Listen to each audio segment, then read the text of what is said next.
cenderung medium ke besar. Terus juga biasanya tulisannya itu hurufnya tuh dominan bulat-bulat atau mengalir.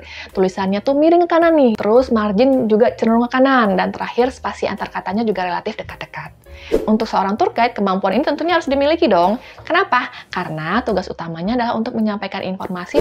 Nah, kebetulan banget nih, hari ini ada sebuah travel agency yang meminta bantuan kepada saya untuk dianalisa tulisan tangannya dari kandidat ini memiliki beberapa tanda-tanda yang kita butuhkan tadi.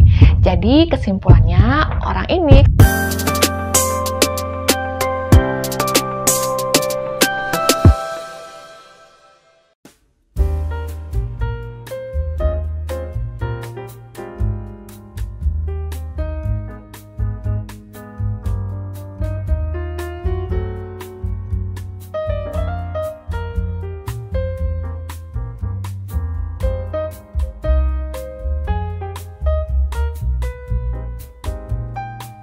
Halo, selamat datang kembali di 1000 Sharing Ringan di Hari Rabu bersama saya Dila. Nah, di sini siapa coba yang suka traveling? Traveling keluar kota, keluar pulau, keluar negeri, atau kemanapun lah. Nah, kalau misalnya Anda suka traveling, pasti tidak asing dengan yang namanya tour guide. Biasanya tour guide ini bisa untuk, misalnya ketika kita wisata budaya, wisata sejarah, atau sekedar mengunjungi tempat wisata tertentu saja. Nah, untuk Anda yang masih baru pertama kali traveling nih, ke misalnya keluar kota, saya saranin buat pakai jasa tour guide aja. Bukan soal kenyamanan saja, tapi karena Anda mungkin masih newbie istilahnya. Tour guide bisa menjadi penyelamat untuk membantu Anda menavigasi dan mengeksplor tempat baru dengan lebih efisien. Nah, kebetulan banget nih, hari ini ada sebuah travel agency yang meminta bantuan kepada saya untuk dianalisa tulisan tangannya dari calon tour guide-nya mereka. Nah, penasaran nggak? Kira-kira seorang tour guide kemampuan apa aja sih harus dimiliki oleh mereka? Dan kandidat yang ini, apakah cocok atau tidak untuk menjadi seorang tour guide yang baik? Tapi sebelum kita eksplor kepribadian, seperti biasa kita wajib untuk memiliki sebenarnya apa sih job desk dari tour guide itu? Apa sih yang dikerjakan oleh tour guide itu? Ini dia.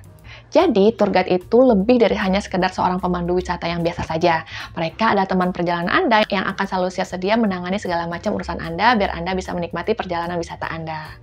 Nah, seorang tour guide memiliki peranan yang sangat penting nih dalam memberikan pengalaman yang informatif dan mengesankan bagi para wisatawan. Tugas utamanya adalah meliputi penyampaian informasi yang mendalam dan menarik tentang lokasi yang dikunjungi, termasuk sejarah, geografi, dan budaya lokal. Mereka juga bertanggung jawab untuk merencanakan dan mengelola tur dengan baik, memastikan keamanan dan kenyamanan seluruh anggota kelompok selama kunjungan.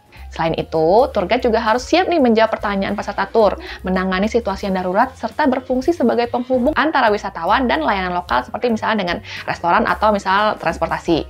Nah, dengan pengetahuan yang luas, kemampuan komunikasi yang efektif, dan bakat untuk menginspirasi serta menghibur. Jadi itu dibutuhin dari seorang tour guide. Nah, dari tugas dan tanggung jawab seorang tour guide ini, kebayangnya orangnya harusnya berarti komunikatif ya, memiliki skill sosial yang baik, terorganize, dan memiliki physical orientation atau orientasi untuk pekerja di lapangan untuk mendapatkan kesan dan pengalaman wisata yang menarik bagi wisatawan. Nah, yuk coba kita analisa dari tulisan ini nih. Apakah dia adalah seorang yang direkomendasikan untuk menjadi seorang tour guide atau tidak? Yang pertama yang akan kita bahas dari kepribadian seorang tour guide adalah kemampuan komunikasinya. Nah, agar kita bisa melihat seorang memiliki kemampuan komunikasi yang baik atau tidak, kita bisa lihat dari huruf O dan A-nya yang terbuka di atasnya. Tulisannya luwes dan orangnya juga komprehensif atau cepat. Nah, contohnya seperti tulisan ini. Nah, seseorang yang memiliki tulisan seperti ini biasanya memiliki kemampuan untuk menyampaikan ide, bertukar pikiran, atau memberikan pendapat dengan jelas dan efektif. Selain itu, dia juga menyambung nih untuk dari semua obrolan ke obrolan, mau berpindah tentang apa aja aman gitu. Dan yang paling penting, dia mudah untuk menyampaikan informasi dengan jelas. Nah, jadi untuk seorang tour guide, kemampuan ini tentunya harus dimiliki dong. Kenapa? Karena tugas utamanya adalah untuk menyampaikan informasi dan cerita tentang destinasi wisata kepada para pengunjung. Lalu kemampuan komunikasi yang efektif ini juga memungkinkan tour guide untuk tidak hanya mengirimkan pengetahuan, tapi juga tentang membangun koneksi, memicu rasa ingin tahu, dan mempengaruhi emosi pengunjung. Nah, tour guide yang mahir dalam berkomunikasi dapat menyesuaikan gaya penyampaian mereka sesuai dengan kebutuhan demografi dan kebutuhan kelompoknya, sehingga menjadikan tour lebih interaktif dan personal. Wah, kalau kita lihat, coba dari tulisan kandidat ini, huruf A dan O-nya sepertinya ini ya, banyak yang terbuka di atas ya. Jadi tulisannya juga mengalir, cepat, dan juga meskipun kita tidak terlalu menemukan tanda komprehensif, tapi ini sudah cukup menggambarkan dari kemampuan komunikasinya yang baik. Nah, yang kedua yang wajib ada dalam seorang tulisan tour guide adalah kemampuan sosial yang baik. Coba deh Anda bayangin, kalau Anda sedang jalan-jalan, tapi tour guide-nya justru malu-malu, tidak mudah ketemu dengan orang lain, minderan misal kayak gitu, terus juga nggak seneng ketemu dengan banyak orang. Bisa-bisa perjalanan Anda menjadi canggung dan kurang berkesan kan ya? Jadi, tour guide yang punya kemampuan sosial yang baik bisa membuat suasana menjadi lebih akrab. Seorang tour guide yang memiliki kemampuan sosial yang kuat juga bisa menyesuaikan pendekatannya dengan baik, mempertimbangkan kebutuhan dan preferensi yang berbeda dari masing-masing turis atau wisatawan dalam grupnya. Mereka menciptakan suasana yang nyaman dan inklusif dengan kemampuan berkomunikasi yang efektif, memahami dinamika kelompok, dan menunjukkan empati yang tulus. Nah, untuk melihat traits-nya pada tulisan tangan, kita bisa melihat bentuk tulisan yang ukurannya cenderung medium ke besar. Terus juga biasanya tulisannya itu hurufnya itu dominan bulat-bulat atau mengalir. Tulisannya tuh miring ke kanan nih. Terus margin juga cenderung ke kanan. Dan terakhir spasi antar katanya juga relatif dekat-dekat. Nah, seseorang yang memiliki tulisan seperti itu biasanya selalu ada kebutuhan yang besar untuk selalu berada di tengah-tengah orang lain. Karena kemampuannya ini, dia menjadi pandai untuk berteman dengan orang yang baru dikenal. Dia juga senang kalau bisa bertemu dengan orang banyak. Buatnya tidak ada alasan untuk tidak menerima orang baru dalam lingkungannya. Nah, sekarang yuk kita lihat dari tulisan kandidat ini. Oke, ternyata kandidat ini juga memenuhi traits ini. Nah, kalau kita lihat nih di sini ukuran hurufnya yang medium ke besar, terus juga mengalir, selainnya juga kanan-kanan, marginnya juga lumayan, dan spasi antar katanya juga lumayan berdekatan ya. Nah, ini menggambarkan kandidat yang memiliki skill sosial yang lumayan baik. Oke, sekarang kita lanjut ke traits yang ketiga, yaitu physical orientation, atau orientasi untuk ke arah lapangan, ke arah yang bergerak, yang fisik, nah kayak gitu. Nah, cara melihatnya itu dilihat dari tanda di tulisan tangannya seseorang yang loopsnya itu besar di bawah dan panjang-panjang di zona bawahnya. Jadi kalau orang physical orientation itu tanda utamanya adalah tulisan di zona bawahnya panjang-panjang. Jadi seperti G, Y, J, P gitu tuh panjang-panjang. Nah, orang yang punya physical orientation seperti ini biasanya suka banget dengan aktivitas fisik. Buat dia, melakukan hal tersebut akan membuat dirinya jadi semakin produktif. Dan kalau misalnya cuma duduk-duduk aja, justru dia bosen tuh. Nah gitu. Makanya tipe orang seperti ini suka banget dengan kegiatan. Seperti misalnya jalan-jalan, olahraga, atau aktivitas fisik lainnya. Nah biasanya juga dia suka dengan alam terbuka. Karena dia butuh yang bisa bergerak kayak gitu. Sesuai banget kan berarti dengan tour guide. Sebagai seorang tour guide yang harus bergerak aktif, pekerjaannya sering banget jalan kaki yang jauh. Terus harus tetap semangat dan penuh energi selama tur, sehingga bisa membuat para wisatawan dalam kelompoknya merasa mendapatkan pengalaman yang menyenangkan. Nah, kalau sekarang kita lihat lagi dari tulisan kandidat yang ini, sama, dapat juga nih physical orientation-nya, tulisannya itu zona bawahnya panjang-panjang, GYJ-nya panjang-panjang, dan juga ada loops-nya yang cukup lebar. Nah, ini menunjukkan bahwa kandidat ini memiliki minat untuk ke arah fisik, ke arah lapangan, physical orientation, juga didukung dengan energinya juga lumayan cukup ya gini. Jadi untuk energi fisik juga dia memadai. Gitu. Nah, yang terakhir yaitu traits yang kita butuhkan adalah organizational ability atau kemampuan perencanaan. Nah, itu juga harus ada dalam seorang tour guide.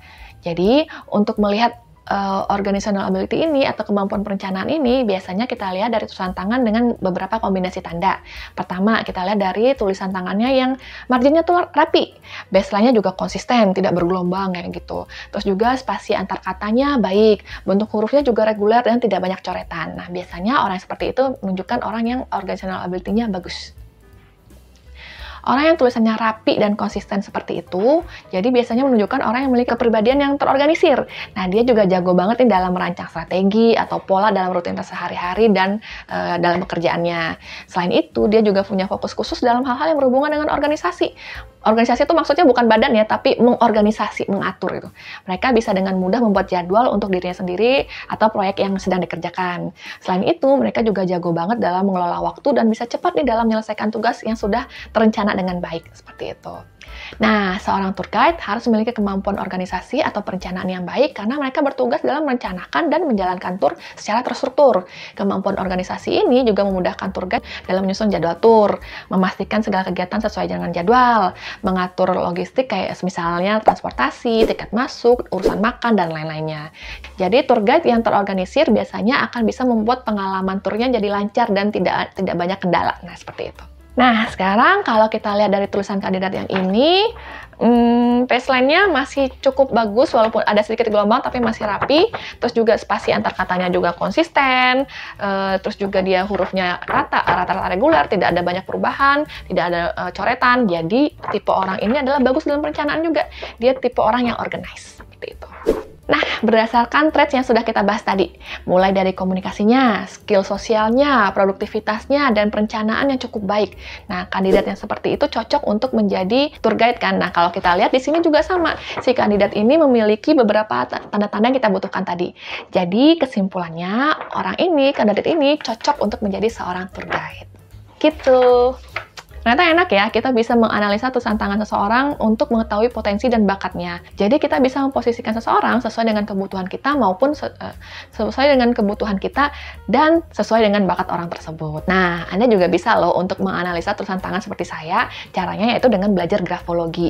Itu kalau Anda tertarik, Anda bisa belajar di Grafologi Indonesia. Bisa cek website kita di www.grafologiindonesia.com. Anda bisa belajar ratusan tanda dalam tulisan tangan dengan metode pembelajaran yang sistematis dan tentunya bersertifikat internasional. Oke, kalau gitu semoga video ini bermanfaat. Jangan lupa di-like, di-share agar semakin banyak orang yang mendapatkan manfaat dari video ini. Oh iya, kira-kira profesi apa lagi nih yang mau kita bahas di 1000 berikutnya? Coba ya tulis di kolom komentar. Oke, see you next time. Bye-bye.